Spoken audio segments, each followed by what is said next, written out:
வணக்கம். ஓம் அகத்திசாய நமக.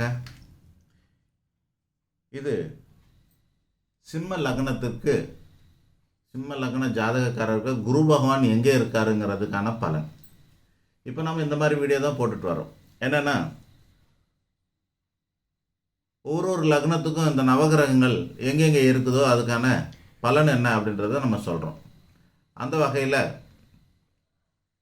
நம்ம இது வரைக்கும் சூரியனுக்கான 12 வீடியோ, செவ்வாய்க்கான 12 வீடியோ, சந்திரனுக்கான 12 வீடியோ, புதனுக்கான 12 லக்னத்துக்கும் வீடியோ இதெல்லாம் போட்டுட்டோம். இப்போ குரு பகவானுக்கான 12 லக்னத்துக்கும் வீடியோ போடுறோம். ஆனால் ஒவ்வொரு லக்னத்துக்கும் தனித்தனியாக போட்டுட்டு வரோம். அந்த வகையில் இப்போ மேச, ரிஷபம், மிதுனம், கடகம் முடிஞ்சு இப்போ சிம்ம லக்னத்துக்கு வந்திருக்கிறோம்.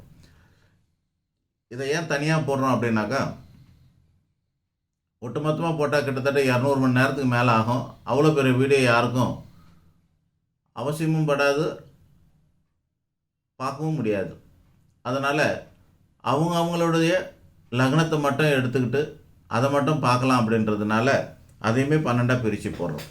ஸோ சிம்ம லக்னத்துக்கு மட்டுமே 12 வீடியோ இருக்கும், 9 வீடியோ இருக்கும் ஒரு லக்னத்துக்கும். சிம்ம லக்னத்துக்கு மட்டும் 9 வீடியோ, சூரியனுக்கான 12 வீடியோ, லக்னம் அப்படின்னு தனித்தனியாக இருக்கும். நீங்கள் என்னென்ன தேவையோ அது வரைக்கும் எடுத்து பார்த்துக்கலாங்கிறதுனால தான். ரெண்டாவது, இப்போ நம்ம சொல்கிற பலன் உங்களுக்கு நடக்குமா, அது கண்டிப்பாக அப்ளை ஆகுமா அப்படின்னு கேட்டால், நிச்சயமாக 100% அதை நீங்கள் நம்பலாம். அது நடக்கும், அப்ளை ஆகும்.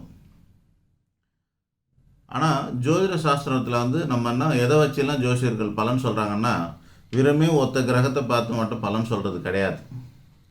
அவங்க ஸ்தானம், ஸ்தானாதிபதி, காரகம், இணைவு, பார்வை, சாரம் அப்படிங்கிற மாதிரி ஒரு 10 வகையான ஆஸ்பெக்ட் இருக்குது. அத்தனை கோணங்கள்லேயும் அதெல்லாம் ஆராய்ச்சி பார்த்துட்டு தான் பலனை சொல்லுவாங்க. இப்போ நம்ம டாப் 3யில் இருக்கிற இல்லை டாப் 5ல் இருக்கிற வரைக்கும் நம்ம பார்ப்போம். என்னென்னா டாப் 3 தான் நம்ம எடுத்துக்கலாம்.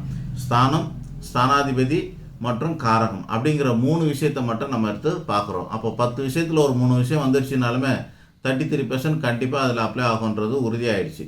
ஸோ இதோட பலாபலன் கூடுமா குறையுமாங்கிறத மட்டும் தான் நீங்கள் உங்களோட மற்ற கிரகங்களெல்லாம் வச்சு பார்த்து தெரிஞ்சுக்கலாமே வழிய இதோட பலன் நடக்காது அப்படிங்கிற மாதிரி அர்த்தம் எடுத்துக்க வேண்டியதில்லை. கண்டிப்பாக இதுக்கான பலனும் நிச்சயமாக இருக்கும், நடக்கும்னு அர்த்தம். அளவு தான் கூடும் குறையும். இப்போ பார்த்துக்கலாம். சிம்ம லக்னம், லக்னத்திலே 1ஆம் இடம் சொல்லக்கூடிய லக்னத்திலே குரு பகவான் இருந்தால் என்ன பலன் அப்படின்னா, முதல்ல இந்த குரு பகவான் யாருன்னு தெரிஞ்சுக்கங்க. உங்களோட லக்னத்துக்கு 5 மற்றும் 8ஆம் அதிபதி. 5ங்கிற நல்ல ஸ்தானத்துக்கும் 8ங்கிற மோசமான ஸ்தானத்துக்கும் ஒரே ஆள் தான் இங்கே. அப்படின்னா என்ன அர்த்தம்னா, ஒரு படத்தில் ஒரு ஹீரோ அவரே ஹீரோ அவரே வில்லனாக இருக்காருன்னு அர்த்தமாக இருக்குது. ஆனாலும் ஹீரோவும் வில்லனாக ஒருத்தனாகவே இருந்தாக்கா நம்ம எதை எடுத்துக்க போகிறோம்? ஹீரோவை தான் எடுத்துப்போம். அது அவர் படம் தான் சொல்லுவோம். அதுபோல் 5ங்கிற திரிகோண ஸ்தானத்துக்கு அதிபதியாக இருக்கிற காரணத்தினால இவரை நல்லவராகவே நம்ம கணக்கு எடுத்துப்போம். ஆனால் கூட அஷ்டமத்துக்குரிய வேலையும் அவர் காட்ட தான் செய்வார். அந்த வகையில் 50க்கு 50% நல்லது கெட்டது கலந்து தான் பலன் இருக்கும். அதனால் உங்களுக்கு முழுமையான பலனை நம்ம முழுமையான பலனை சொல்ல முடியாது. அது உங்களுக்கு குழப்பமாக இருக்க மாதிரி கூட தெரியும். ஆனால் ரெண்டுமே கலந்து இருக்கும். சில இடங்களில் அதிகமாக கெடுதல் இருக்கும் வழிய நல்லது அதிகமாக இருக்குமான்றது கஷ்டம்தான். இப்போ அந்த வகையில் பலன் சொல்கிறோம். லக்னத்திலே குரு பகவான் இருக்கார். என்ன அர்த்தம் அப்படின்னா, வாழ்க்கை கொஞ்சம் சிரமமாக இருக்கும், போராடி பெற வேண்டியது இருக்கும். ஏன்னா அஷ்டமாதிபதிங்கிற காரணத்துக்காக. சிம்ம லக்னத்திலே குரு இருந்தார்னா அவருக்கு வாழ்க்கை கொஞ்சம் போராட்டம் இருக்கும். ஏன்னா அஷ்டமாதிபதி லக்னத்திலே இருக்கார் அப்படிங்கிறதுனால. அப்போ 5ஆம் அதிபதி லக்னத்தில் இருக்கார் அப்படின்னா என்ன ஆகும்? அடிப்படை தேவைகள் எல்லாம் பூர்த்தி ஆகும். உணவு, உடுத்த உடை, இருக்க இடம், போக்குவரத்து வாகனம், தொலைபேசி சாதனம் போன்ற அடிப்படை தேவைகள் எல்லாம் உங்களுக்கு பூர்த்தி ஆகும்னு அர்த்தமாயிடுச்சு. 2ஆம் இடத்துல இருந்தால் கன்னின்னு சொல்லக்கூடிய இடம் 2. சிம்மத்துக்கு 2ஆம் இடத்துல, சிம்ம லக்னத்துக்கு 2ஆம் இடத்துல குரு பகவான் இருந்தால் என்ன ஆகும் அப்படின்னா, அடிப்படை கல்விக்கு தடைப்படுறதுக்கான வாய்ப்பு உண்டு. தனம், கல்வி, குடும்பம், வாக்கு, கண் பார்வை இவைகளெல்லாம் சில பல தடைகளும் இருக்கும். அப்போ அது நிவர்த்தி கிடைக்குமானா, அவரே தான் 5ஆம் அதிபதி, நல்லவனும் அவரே தான். அதனால் அதில் நிவர்த்தி கிடைக்கும். அது ஈஸியாக இருக்காது. கண்டிப்பாக நீங்கள் ஓஹோ ஆகான்னு இருப்பீங்கன்னு சொல்லலை, ரெண்டுமே கலந்து இருக்கும்னு சொல்கிறோம்.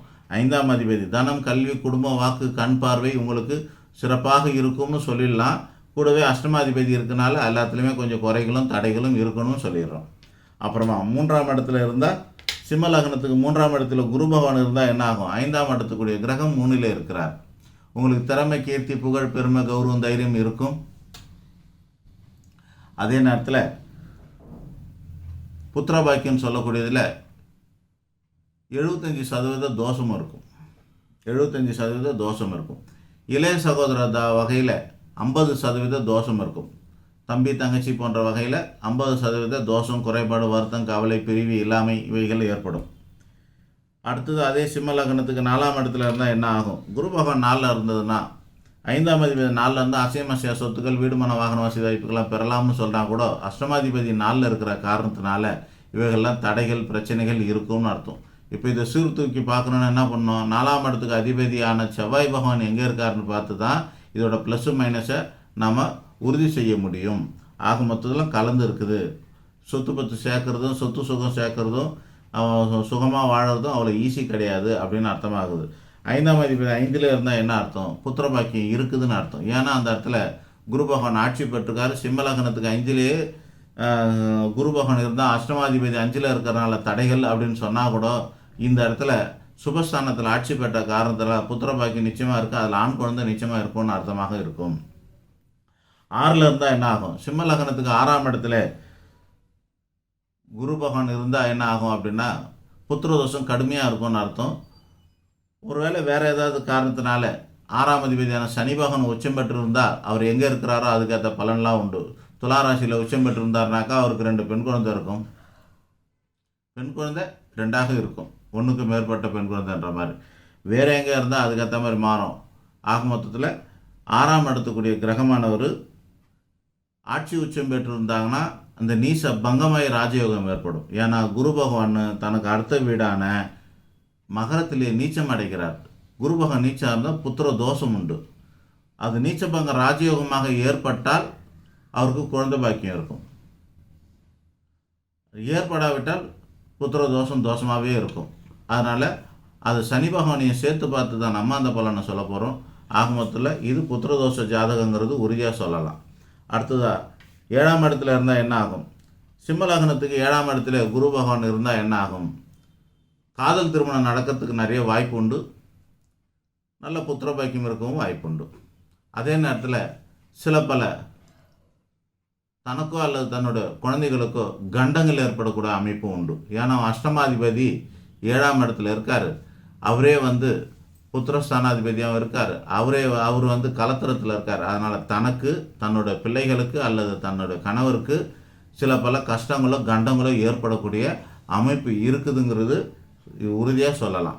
7ஆம் இடத்துல சிம்ம லக்னத்துக்கு 7ல் குரு இருந்ததுன்னா அப்படின்னு குருவோட பார்வையெல்லாம் நல்லபடியாக இருக்கிறதுனால இவருக்கு வேறு வகையிலெல்லாம் குரு பார்வை கோடி நன்மைன்னு சொல்லக்கூடிய வகையில் சில பல நன்மைகள்லாம் ஏற்படும். ஆனால் இந்த பிரச்சனைகளும் இருக்கும். சிம்ம லக்னத்துக்கு 8ல் குரு இருந்தால் என்ன ஆகும்? புத்திரதோஷம் நிவர்த்தி ஆகிடும். அதே நேரத்தில் தீர்க்கமான ஆயுள் உண்டாயிடும். ஏன்னா அந்த இடத்துல ஆட்சி பெறுறாரு குரு பகவான். ஆக ஆட்சியோட பலதை நம்ம அனுபவிக்கலாம். சிம்ம லக்னத்துக்கு 9ஆம் இடத்துல குரு இருக்கார். என்ன பண்ணலாம்? 9ல் குரு இருக்கிறதும் சிறப்பான பலவன். பூர்வீகத்தை மாறிலாம் வாழ வேண்டிய சூழ்நிலை ஏற்படும். ஓடிப்போனவனுக்கு 9ல் குருன்னு சொல்கிற மாதிரி சிம்ம லக்னத்துக்கு 9ஆம் இடத்துல குரு இருந்தால் அவர் இடம் விட்டு இடம்பெயர்ந்து வாழக்கூடிய அமைப்பு உண்டாகும். கண்டங்கள் நிவர்த்தி உண்டாகும். பித்ரு தோஷம் கொஞ்சம் உண்டாகும். அதே நேரத்தில் தீர்க்கமான ஆயுள் இவருக்கு உண்டாகும். இதெல்லாம் உண்டு. புத்திர பாக்கியம் நல்லா இருக்கும்னு அர்த்தம். ஆண் குழந்தையும் உண்டு அப்படின்னு அர்த்தம். ஒருவேளை சிம்ம லக்னத்துக்கு 10ஆம் இடமான ரிஷபத்தில் குரு பகவான் இருந்தால் என்ன ஆகும்? நிச்சயமாக தொழில் இருக்கும். தன்னுடைய குழந்தை வாழ்க்கையும் நல்லாயிருக்கும் அப்படின்னு அர்த்தம். ஆனால் அஷ்டமாதிபதியும் 10ல் வந்திருக்கனால அந்த தொழிலை நீடிக்க நிலைக்கும்னு சொல்ல முடியாத அளவுக்கு தடையும் பிரச்சனையும் ஏற்படும். மாறுதலுக்கு உட்பட்டதாகவே இருக்கும். வருமானம் உண்டு, ஆனால் மாறுதலுக்களும் உண்டு, பிரச்சனைகளும் உண்டுன்னு அர்த்தம். அதே சிம்ம லக்னத்துக்கு 11ஆம் இடத்துல குரு பகவான் இருந்தால் என்ன நடக்கும்? 5ஆம் அதிபதி 11ல் இருக்கிறனால குழந்தையோட வளர்ச்சிக்கு ஏற்ற மாதிரி வாழ்க்கையில் முன்னேற்றங்கிறது உயர்வு அடைஞ்சிக்கிட்டே இருக்கும். உங்கள் குடும்பம் வசந்துக்கிட்டே இருக்கும்னு அர்த்தம். அஷ்டமாதிபதி 8ல் இருக்கிறதுனால உங்களோட மூத்த சகோதரத்துக்கு சில பல குறைபாடுகள் ஏற்படுறதுக்கான வாய்ப்புகளும் இருக்கும்னு அர்த்தம். இப்போது அந்த குரு பகவான் சிம்ம லக்னத்துக்கு 12ஆம் இடத்துல இருக்கார். அப்படின்னா என்ன பலன் அப்படின்னு பார்க்கும்போது புத்திர விரயம் உண்டாகலாம். அல்லது புத்திர பிரிவு உண்டாகலாம். அவர் உச்சம் பெற்றிருக்கார் அந்த இடத்துல. அது நன்மை பலனு கெடுதலை செய்யாது. விரயம் பயணம் அப்புறம் பிரிவு போன்ற கொஞ்சமான தோஷத்தோட அது விட்டுடும். சிறு சிறு வருத்தத்தோட ரொம்ப வருஷம் புள்ள வந்து தன்னை விட்டு பிரிஞ்சே இருக்க வேண்டிய சூழ்நிலை ஏற்படலாம். இவர் இந்த ஊர்லேயும் அவர் அந்த ஊர்லேயும் அந்த மாதிரி பல காலம் இருக்கிற மாதிரியான சூழ்நிலைகள்லாம் ஏற்படலாம். அவ்வளோதான், வேறு ஒரு பிரச்சனைகள் வராது. இதுதான் இந்த சிம்ம லக்னத்துக்கு குரு பகவான் 12 கட்டத்தில் நிற்கிற பலாபலன். நன்றி. அடுத்த வீடியோவில் பார்ப்போம்.